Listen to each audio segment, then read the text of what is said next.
بسم اللہ الرحمن الرحیم۔ کہتے ہیں کسی سلطنت کا بادشاہ ایک روز شاہی دورے کے لیے نکلا۔ واپسی پر محل کے قریب اسے ایک فقیر نظر آیا جو ایک سائیڈ پر بے نیاز بیٹھا تھا۔ بادشاہ نے کہا، بابا تمہیں جو چاہیے مجھے بتاؤ، میں دوں گا۔ یہ سن کر فقیر کی ہنسی نکل گئی۔ بادشاہ نے کچھ سختی سے پوچھا، اس میں ہنسنے والی کو کیا بات ہے؟ اپنی خواہش بتاؤ، میں تمہیں ابھی مالا مال کر دوں گا۔ فقیر نے کہا، بادشاہ سلامت، آفر تو آپ ایسے کر رہے ہیں جیسے میری ہر خواہش پوری کر سکتے ہو۔ اب بادشاہ نے برہمی سے کہا، بے شک، آخر میں بادشاہ ہوں۔ فقیر نے اپنی جھولی سے ایک کشکول نکالا اور کہا، اگر آپ کو اپنی دولت پر اتنا ہی ناز ہے تو اس پیالے کو بھر دیجئے۔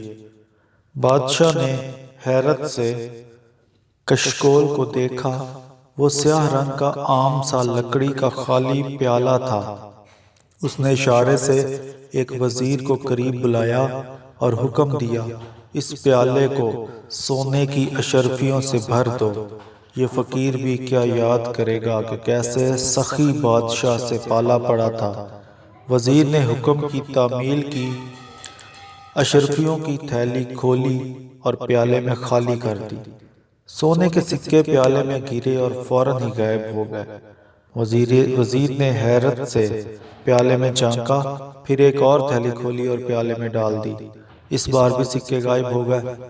بادشاہ کے اشارے پر وزیر نے سپاہیوں کو بھیجا کہ محل میں رکھی اشرفیوں کی کچھ تھیلیاں لے آئیں۔ وہ تھیلیاں بھی ختم ہو گئیں، مگر پیالہ ویسے کا ویسا خالی ہی رہا۔ ماجرا دیکھ کر بادشاہ نے خزانے سے قیمتی موتیوں سے بھری ایک بوری منگوائی، وہ بھی خالی ہو گئی۔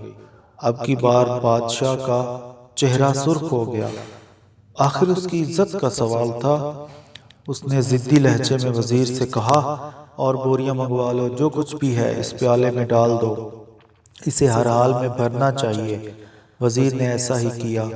دوپہر ہو گئی، لیکن پیالہ بدستور خالی رہا، کیونکہ جو چیز پیالے میں ڈالی جاتی وہ فوراً ہی غائب ہو جاتی اور پیالہ ویسے کا ویسا خالی رہتا۔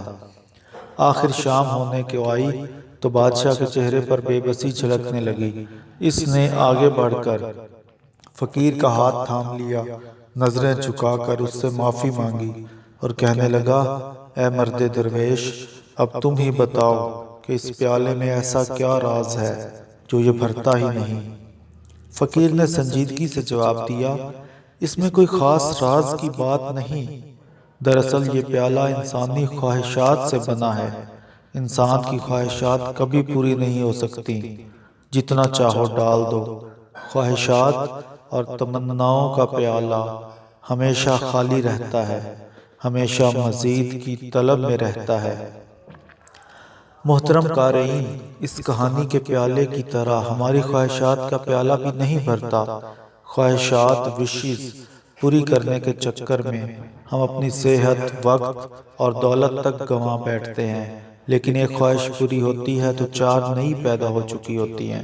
پھر بچپن میں خواہشات اور انداز کی، جوانی میں خواہشات کسی اور لیول کی ہوتی ہیں، یہاں تک کہ ہماری زندگی ختم ہو جاتی ہے، لیکن خواہشات پوری نہیں ہو پاتی۔ یاد رکھیے، خواہشات کی دنیا بڑی وسیع ہے۔ ہمیں شہرت چاہیے تو ایسی کہ اگر آج ہمارے محلے میں رہنے والے ہمیں جانتے پہچانتے ہیں تو خواہش ہوتی ہے کہ سارے شہر میں ہمارا ڈنکا بجے، شہر والوں کی حد تک شہرت مل جائے تو صوبائی، پھر ملکی، بلکہ بین الاقوامی طور پر مشہور ہونے کی خواہش جاگتی ہے۔ خود کو بنا کر، مثبت کام کر کے اگر شہرت نہ ملے تو اپنا آپ بگاڑ کر، خطرناک جان لیوا جگہوں پر سیلفی بنانے جیسے منفی کام کر کے مشہور ہونے کی کوشش کی جاتی ہے۔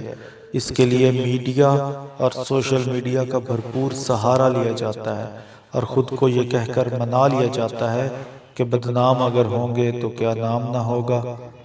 حصول عزت اور تعریف کی خواہش کو پورا کرنے کے لیے دکھاوے کی عبادتیں کرنا، تنہائی میں کی جانے والی اپنی عبادتوں کا غیر ضروری چرچا، غریبوں سے بناوٹی ہمدردی، جھوٹی خوش اخلاقی اور کیا کیا جتن نہیں کیے جاتے اپنی تعریف اور عزت کروانے کے لیے۔ ایسے لوگ خبردار ہو جائیں کہ ہمارے نبی پاک صلی اللہ علیہ وآلہ وسلم ہمیں بتا چکے کہ دو بھوکے بھیڑیے اگر بکریوں کے ریوڑ میں چھوڑ دیے جائیں تو اتنا نقصان نہیں پہنچاتے جتنا کہ مال و دولت کی ہرس اور حب جاہ انسان کے دین کو نقصان پہنچاتے ہیں۔